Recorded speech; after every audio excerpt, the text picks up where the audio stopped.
The quarantine line. Dr. Sarah Chen stared at the anomalous readings flooding her research vessel's sensors. That RSS Horizon hung motionless in space, its advanced instruments focused on a distant point beyond the edge of human-controlled space. Something was out there, broadcasting a signal unlike anything she'd encountered in 15 years of tenorchaeology.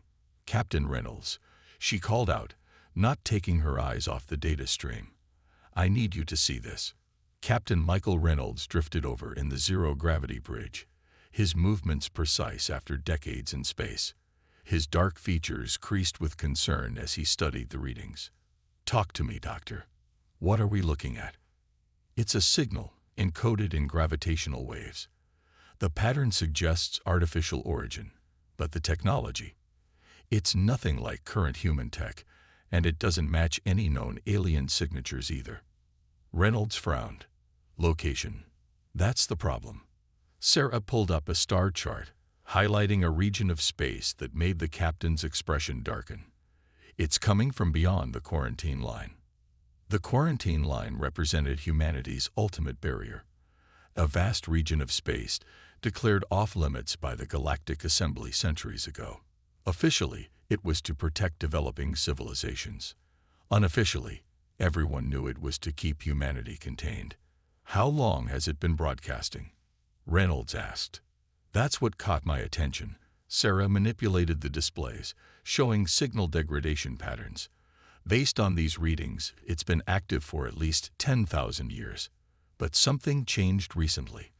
The signal strength increased dramatically about 3 months ago." Reynolds studied the data carefully. The Horizon was a research vessel, but crossing the quarantine line meant risking more than just their careers. The Assembly's automated defense systems would detect them within minutes. "Dr. Chen, what exactly are we looking at? In your professional opinion?" Sarah took a deep breath. "Sir, this signal, it has markers consistent with emergency beacons, but the complexity suggests it's more than that. It's a warning. And given the recent power surge, I believe whatever it's warning about is becoming active. Active enough to warrant breaking quarantine." Before Sarah could answer, their science officer, Dr. Patel, interrupted from his station. "Captain, Doctor, you need to see this. I've been analyzing the signal's effects on surrounding space. There's evidence of some kind of field emanating from the source, expanding at a measurable rate." The main screen filled with new data, showing an almost imperceptible wave of something spreading outward from the signal's origin. Sarah's eyes widened as she processed the implications. "It's not just a warning," she whispered. "It's a containment field, and it's failing." The bridge crew fell silent as the ramifications sank in. Whatever ancient civilization had placed that beacon, they'd thought it necessary to contain something dangerous enough to warrant a warning that had broadcast for millennia. "How long until the field reaches populated space?" Reynolds asked. Dr. Patel's fingers flew across his console. "At current degradation rates, less than 6 months. It will hit the nearest assembly world first, then human space shortly after. And we have no idea what it is," Sarah added grimly. Reynolds stood silent for a long moment, weighing their options. The Horizon was the only ship aware of the threat. They'd only found it because Sarah's specialized equipment could detect the gravitational wave patterns. By the time they reported back and convinced the Assembly to investigate, it might be too late. "Dr. Chen," he said finally, "if we cross the line, how close do we need to get to study this containment field properly?" Sarah met his gaze, understanding the gravity of what he was suggesting. "We'd need to get within a few light hours of the source. Any further, and the data would be too degraded to be useful." Reynolds nodded slowly. "And if we detect something truly dangerous, the Horizon carries enough antimatter to create a localized quantum collapse." Dr. Patel spoke up. "We could theoretically contain a threat that way, though we'd need to be practically on top of it, which would mean crossing almost 20 light-years of restricted space, evading assembly patrols, and possibly sacrificing ourselves if we find something apocalyptic," Reynolds summarized. all while hoping whatever is out there doesn't kill us first. The captain turned to his crew. These weren't soldiers or adventurers. They were scientists, researchers, explorers, but they were also human, and humanity had never been good at ignoring mysteries that might threaten innocent lives. "I won't order this," Reynolds said quietly. "If we do this, it has to be unanimous. We all know the penalties for crossing the line. Best case scenario, we spend the rest of our lives in assembly detention. Worst case," he left the thought unfinished. Sarah looked at her fellow scientists, seeing the same mix of fear and determination in their eyes. They had families back home, careers, lives they'd built, but they also had a duty to protect those things, even if it meant sacrificing them. The assembly restricted human space exploration because they feared our curiosity would lead us to interfere with other civilizations, she said. Maybe they were right. But right now, that same curiosity might be the only thing standing between countless lives and whatever that beacon is warning us about. One by one, the crew nodded their agreement. They had all joined the RSS Horizon to explore, to discover, to push the boundaries of human knowledge. Now they would push those boundaries further than anyone had dared in centuries. "Plot a course," Reynolds ordered, returning to his command chair. "We cross the line in 30 minutes. Whatever happens after that, we face it together." As the Horizon's engines hummed to life, Sarah felt a mix of terror and exhilaration. They were about to violate humanity's longest-standing space treaty, face unknown dangers, and possibly save billions of lives. Or they might just trigger an interstellar incident that would condemn humanity to eternal quarantine. Either way, they were about to make history. The only question was whether anyone would be alive to record it. Breaking point. The RSS Horizon slipped through restricted space like a ghost, its stealth systems training to mask their presence. They'd managed to evade the first wave of assembly automated sentries, but Dr. Sarah Chen knew their luck wouldn't last forever. The ship's sensors remained locked on the mysterious signal, growing stronger with each light year they crossed. Energy spike. Dr. Patel's warning cut through the tense silence of the bridge. Multiple vessels dropping out of FTL. Captain Reynolds leaned forward in his chair as the tactical display lit up with new contacts. Classification: Hylian vessels, Patel reported, surprise evident in his voice. 3 cruisers, and what appears to be a science vessel. "Sir, they're not assembly designs. These are independent Hylian ships." The Hylians were one of the oldest spacefaring races, known for their crystalline bodies and dedication to scientific pursuit. They were also, technically, forbidden from entering this region of space. Yet here they were. "They're hailing us," Communications Officer Torres announced. Reynolds exchanged glances with Sarah before nodding. "Put them through." The main screen flickered to life, revealing a Hylian figure whose crystalline form shimmered with internal light. "Human vessel," the alien spoke, its translator rendering perfect English. "You have detected it as well." Not a question. A statement. "I am Director Vaxtel of the Hylian Scientific Expeditionary Force," the figure continued. "We've been monitoring the degradation of the containment field for the past 3 cycles. Your arrival is unexpected, but perhaps fortunate." Sarah stepped forward. "You know what the field is containing." "We have theories, Dr. Chen." Dr. Sarah Chen. Dr. Chen. Vaxtel's crystalline features shifted in what might have been a gesture of respect. "What we know is troubling. The field appears to be holding back a pathogen of artificial origin, one designed to target specific neural patterns. A biological weapon," Reynolds stated grimly. "Worse," Vaxtel replied.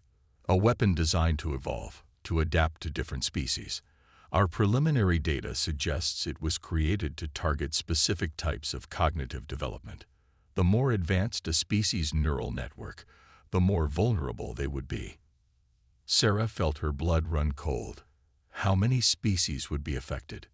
Based on our models, at least 60% of all spacefaring races, including humans and Hylians. The bridge fell silent as the implications sank in. Billions of lives across thousands of light years, all at risk from an ancient weapon about to escape its prison. Why hasn't the assembly been informed? Reynolds demanded. Vaxtol's crystalline form darkened slightly. Because, Captain, we have reason to believe elements within the assembly already know. And they have chosen to do nothing. Before anyone could respond to this bombshell, Dr. Patel called out again. Multiple new contacts.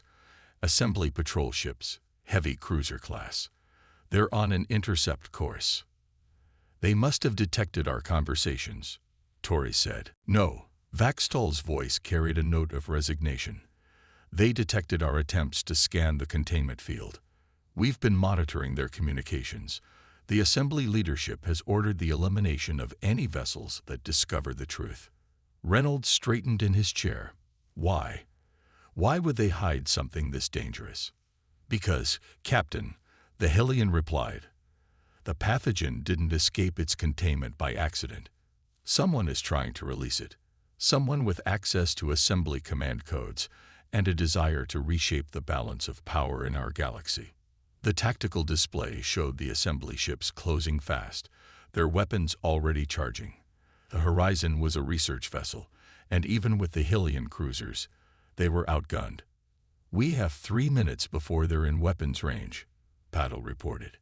If we combine our sensor data, Sarah suggested quickly, we might be able to locate the source of the containment field's deterioration. Find out who's behind this. Vaxtol's form brightened in agreement.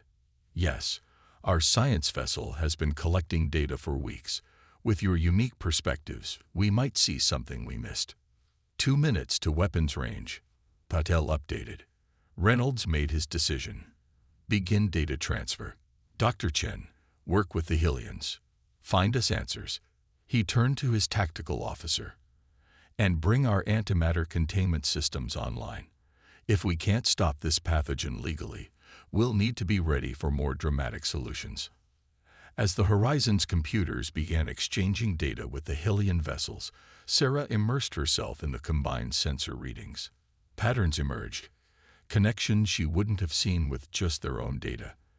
The containment field's deterioration wasn't random. It was being systematically dismantled from multiple points. 1 minute to weapons range, Patel announced. Assembly ships are charging main batteries. Captain, Sarah called out, her voice tight with discovery. The sabotage points, they're all tied to assembly quantum communication networks. Whoever's doing this has access to their most secure systems. 30 seconds. Vaxtol's image flickered as his ship began moving into defensive positions. We've confirmed your findings, Dr. Chen. The attack is coming from within the assembly's own secure facilities. Multiple sites, coordinated. 10 seconds. Reynolds looked at his crew, then at their Hellion allies. 2 species, both forbidden from this region of space, now facing destruction for discovering a truth that could save billions.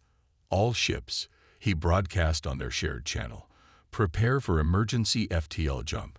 We're not dying here, and we're not letting them bury this truth.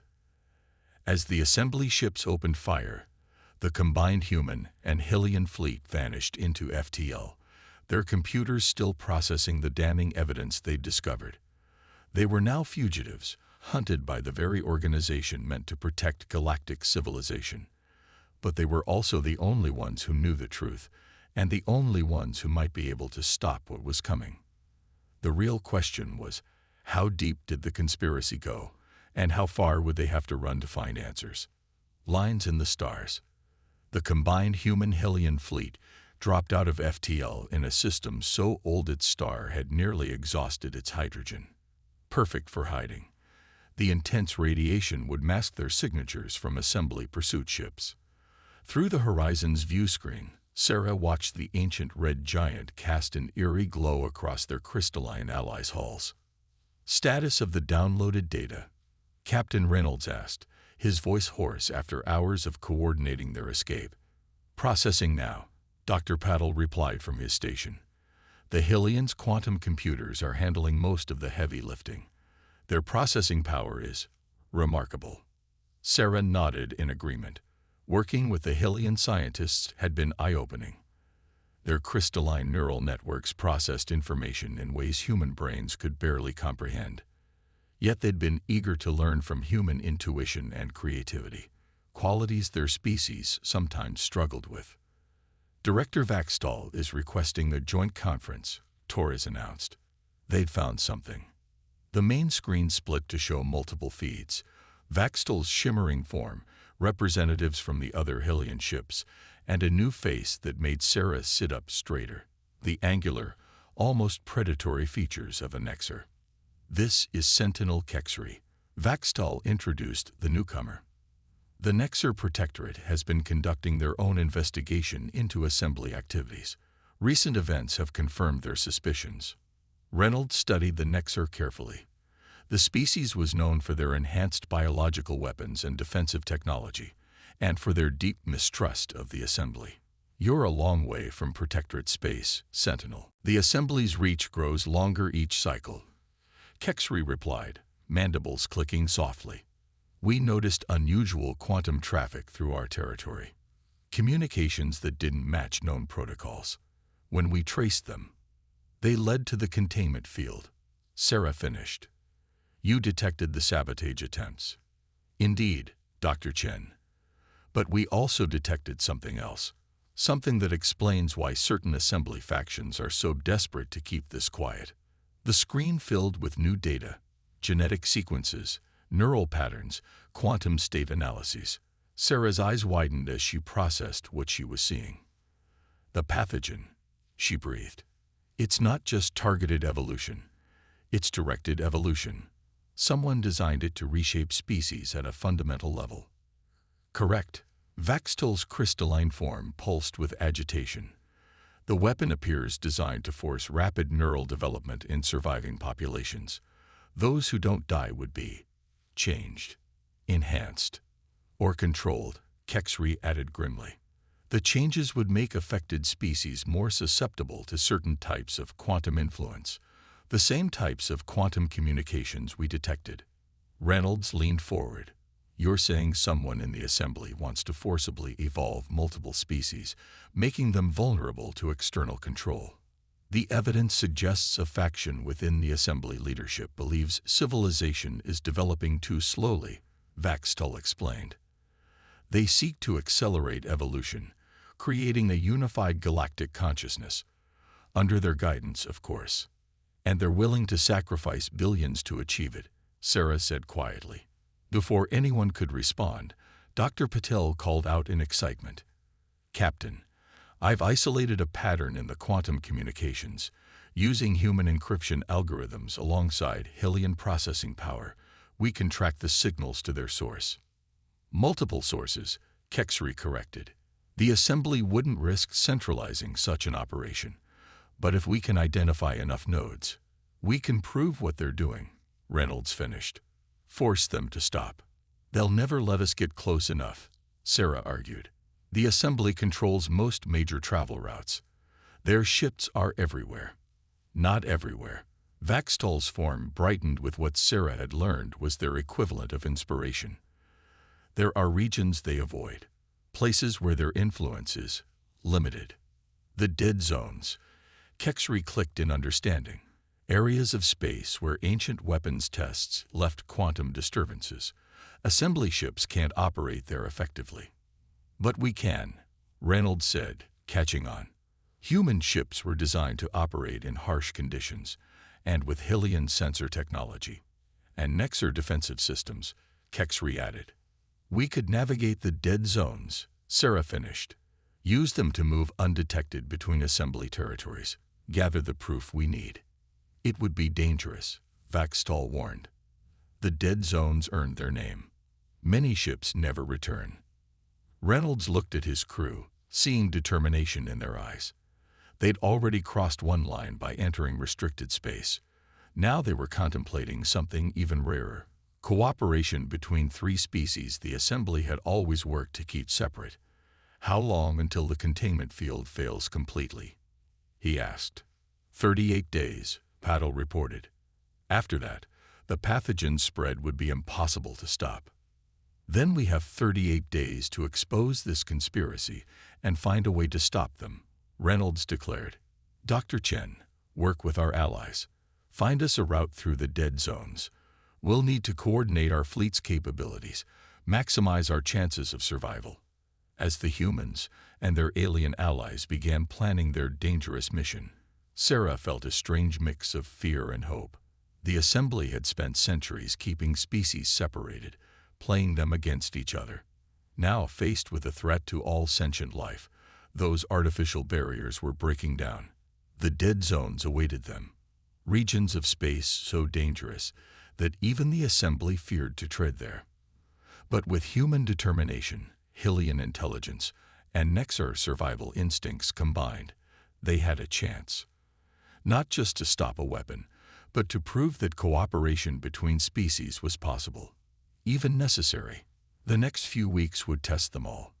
But as Sarah watched humans and aliens working together, sharing knowledge and resources they'd been forbidden to exchange, she realized they'd already achieved something remarkable. They'd drawn new lines in the stars, lines of alliance and trust, replacing the old boundaries of fear and separation. Now they just had to survive long enough to show the rest of the galaxy what was possible. The price of knowledge. The dead zones lived up to their reputation. Sarah watched through the horizon's reinforced view screen as quantum distortions twisted space itself, creating patterns that hurt her eyes to look at. Their small fleet pushed through the chaos, human intuition and flexibility combining with Hylian precision and Nexar survival instincts to keep them alive. Quantum wake approaching, Dr. Patil announced, his voice steady despite the strain. Category 3 distortion. Helm, adjust course, Reynolds ordered. Match the Hylian formation. The horizon shuddered as it turned, its hull creaking under forces it was never designed to withstand. Through their quantum-linked communications, designed by the Hylians to work in the dead zones, Sarah heard Sentinel Kexri's voice. The assembly never imagined we would dare come here, the Nexar remarked. Their arrogance will be their undoing, if we survive long enough to expose them. Vaxtel responded, their crystalline form flickering with interference. We've lost contact with 2 more relay stations. They're destroying evidence. Sarah studied the data flowing across her station. They'd spent 2 weeks navigating the dead zones, gathering proof of the assembly's conspiracy. Each piece of evidence painted a darker picture. The pathogen wasn't just meant to evolve species, it was designed to make them dependent on assembly technology for survival. Dr. Chen, Reynolds called out, what's the status of the containment field? Deteriorating faster than predicted, she replied grimly. We have maybe 10 days before complete failure. The assembly's agents must have accelerated their timeline when they realized we were gathering evidence. Then we need to move faster, Kexri clicked. The next quantum node is 3 hours ahead. It contains direct links to assembly command protocols. If we can access it, Vaxtal added, we can prove the leadership's involvement, force them to stop the containment field's collapse. A new alarm blared across the bridge. Multiple quantum signatures, Patel shouted. Assembly dreadnoughts. They're inside the dead zone. Impossible. Vaxtal's voice crackled with surprise. Their ships can't handle these conditions, unless they've adapted their technology, Sarah realized. Used what they learned from the pathogen research to enhance their ships. The tactical display showed 5 massive vessels emerging from quantum distortions, their hulls glowing with unnatural energy. They'd found a way to use the dead zone's chaos to their advantage. All ships, emergency maneuvers, Reynolds commanded. Dr. Chen, we need options. Sarah's mind raced. The assembly ships were more powerful, but they were still fighting against the dead zone's natural instability. And instability meant, Captain, the quantum wake we detected earlier, we can use it. The distortion patterns, if we time it right. We could trap them in a quantum cascade. Vaxtal finished, catching her meaning. But we would need perfect synchronization between all our ships. The Nexar defense systems could contain the blast, Kexri added. but only for moments. "That's all we need," Sarah insisted. "Captain, if we position our fleet here," she highlighted a point on the tactical display, "and trigger a focused quantum pulse." Reynolds studied the plan for barely a second before nodding. "All ships, form up on our position. Prepare for emergency quantum pulse on my mark." The next few minutes were chaos as their small fleet maneuvered through the quantum storms, staying just ahead of the assembly dreadnoughts. Sarah worked frantically with Paddle to calibrate their pulse generators, while Vaxtol's ships calculated the precise timing needed.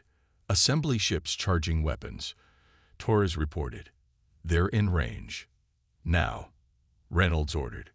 Every ship in their fleet fired simultaneously, their combined energy pulses striking the quantum wake at exactly the right point. Space itself seemed to twist, the dead zone's chaotic energies amplified by their attack. The assembly dreadnoughts, too massive to maneuver quickly, were caught in the resulting cascade. "Quantum containment failing on all enemy vessels," Paddle reported with awe. "They're being torn apart by the distortions." "We need to move," Kexry urged.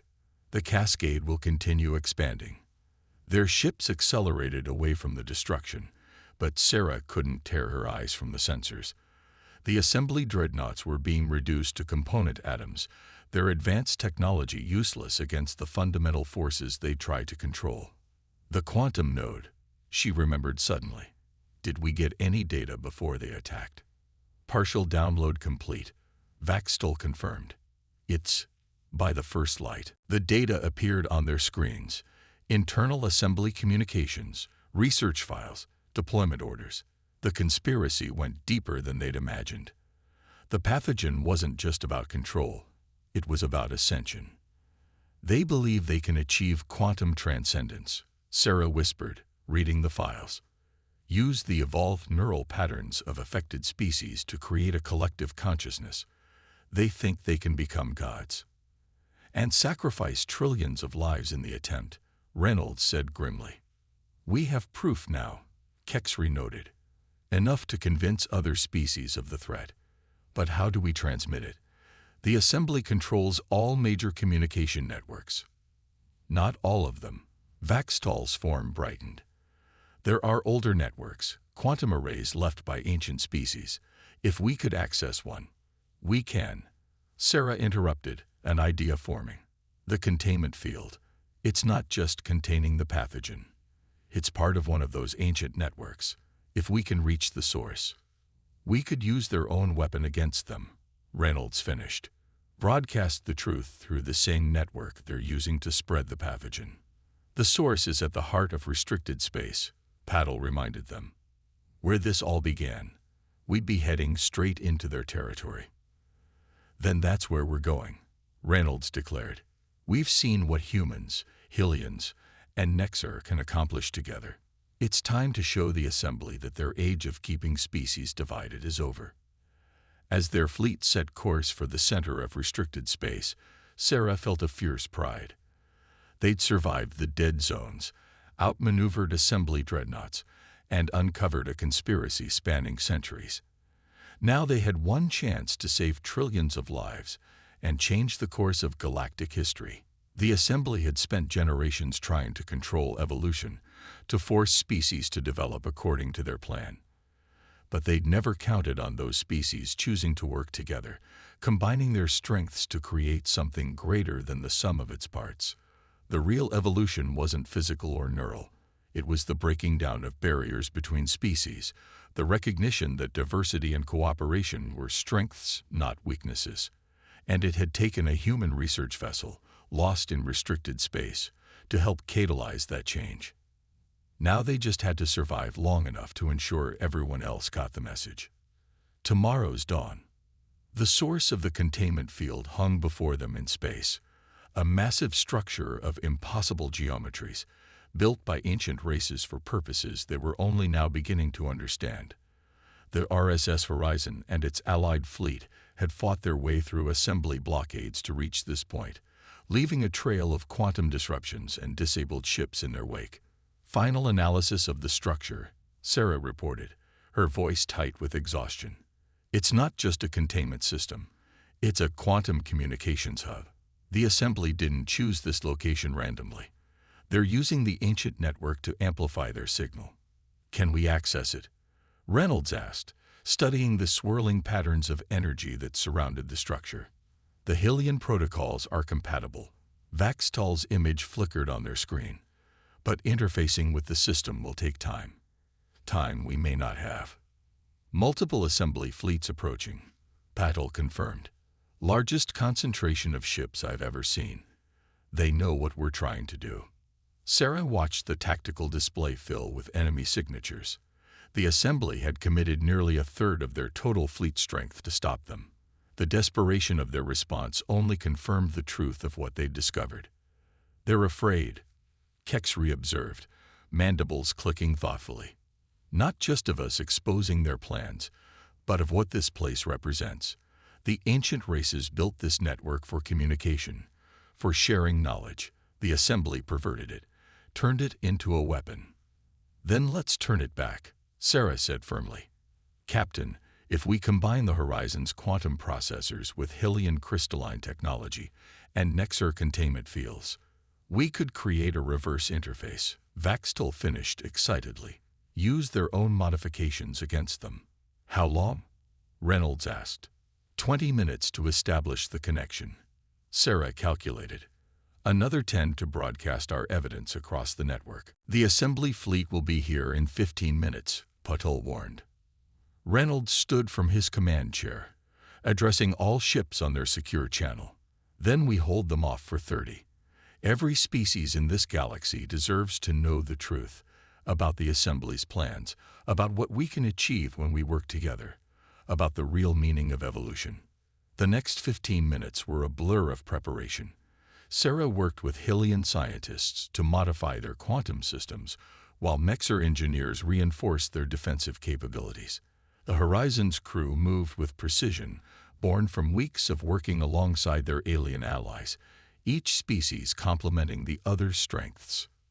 When the assembly fleet arrived, it was like watching a wave of metal break against a quantum shore. Their ships filled space with weapons fire, but the combined fleet held firm. Human tactical innovations merged with Hillian precision and Nexar resilience, creating defensive patterns the assembly had never encountered. Structure interface at 40%. Sarah called out as the ship shook from another near miss. The network is recognizing our modifications. Shields failing on the port side, Torres reported. Nexar reinforcement fields are compensating, but we can't take much more of this. We don't need much more, Reynolds assured his crew. Just a little longer. Through the chaos of battle, Sarah watched the interface percentage climb. 50%, 60%. Each increment represented another step toward exposing a conspiracy that had spanned centuries. The assembly had tried to force evolution according to their plan, but they'd never understood what real evolution meant. They're targeting the structure, Patel shouted suddenly. Multiple quantum torpedoes detected. They're going to destroy it rather than let us use it. Intercept trajectories calculated, Vaxtal announced. But we cannot stop them all. We don't have to, Sarah realized, an idea forming. The torpedoes, they're using the same quantum frequencies as the pathogen delivery system. Captain, if we time it right. Reynolds understood immediately. We can use their own weapons to complete the interface. Do it. The next few moments were a symphony of coordination. Hillian ships predicted the torpedo paths with perfect precision. Nexar vessels created containment corridors to guide them. And the Horizon, using human intuition and timing, waited for exactly the right moment. Now, Sarah called out. Their combined fleet scattered as the quantum torpedoes reached their target. But instead of destroying the ancient structure, the weapon's energy was absorbed, channeled, redirected. The structure blazed with light as the interface reached 100%. Broadcasting now, Sarah announced, her fingers flying across her console. Transmitting everything. The evidence, our sensor logs, all of it. The assembly fleet's attack faltered as their own communication networks were flooded with proof of their leader's betrayal. Ship captains received unencrypted files showing how they'd been used, how their own leaders had planned to sacrifice billions in a mad quest for godhood. Multiple assembly ships powering down weapons, Paddle reported with growing excitement. They're standing down. More ships dropping out of FTL, Torres added. Reading signatures from 15 different species. They received our transmission. They're here to help.